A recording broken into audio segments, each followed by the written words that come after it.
It is often said that 9 out of 10 startups fail. So what should you as a founder know before you start your startup?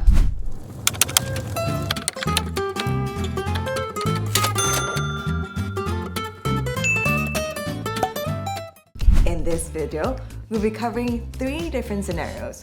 First, what happens when your startup runs out of money? Second, we cover the process for winding up a company and how the remaining proceeds are to be distributed.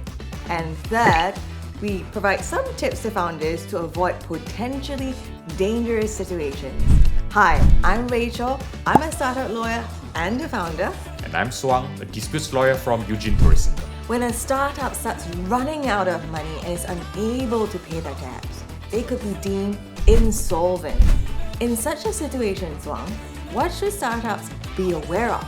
If you continue hiring vendors, knowing that you are unable to pay their fees, the company may become liable for wrongful trading. And in such an event, you, the director, may personally be ordered by the court to bear all or any of the company's debts and liability.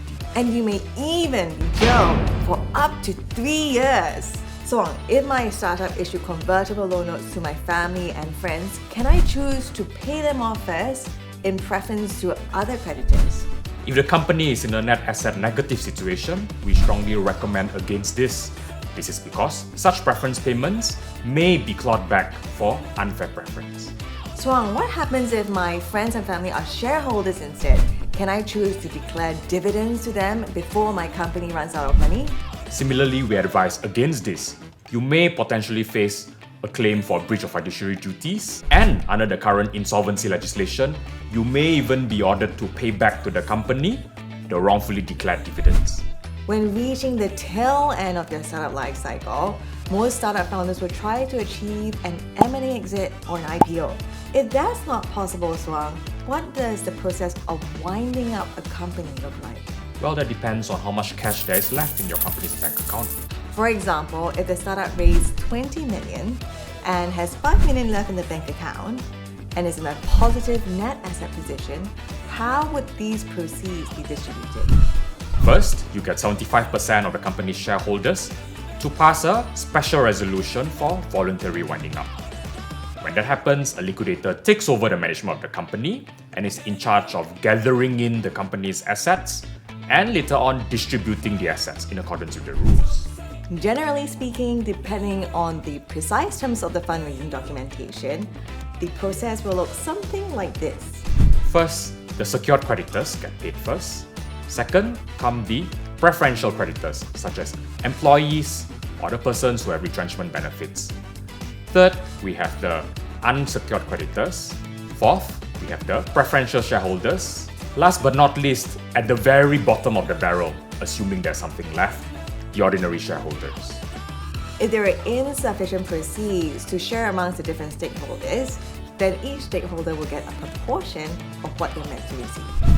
If the startup raised 5 million worth of funds and only has 100K left in the bank account with $3 million worth of debt, what would the process look like, Suang, when the startup starts the winding up process? In such an insolvency situation, you, the director, can yourself commence the liquidation process by lodging a notice of insolvency with the Ministry of Law. Or a creditor of the company can apply to court to compulsorily wind up the company. After the company is wound up, a liquidator will be appointed to manage the company. So if you are a startup founder in the midst of negotiating your fundraising documentation, we have a couple of tips for you. First, ensure there's a limitation of liability clause that caps your personal liability in the event your company goes through a winding up process. And second, being very careful about personal guarantee clauses, because there is a potential if you sign something that you cannot pay, you could be involved in a personal bankruptcy situation. So, do you have any horror stories to share? Indeed, I do have one. I have a client whose company took out a $50 million loan. She signed a document titled Share Pledge, thinking, as the title suggests, that she is simply pledging some of her shares towards payment of the debt if the company is unable to pay its debt. Unknown to her, in that whole 50-page documentation, there was a single line saying that not only is she pledging her shares, she would also be entirely liable for the entire $50 million debt. She signed it and then she became personally liable for the whole amount. Wow. So what happened to her in the end? Well, fortunately for her, we came on board as her disputes lawyers.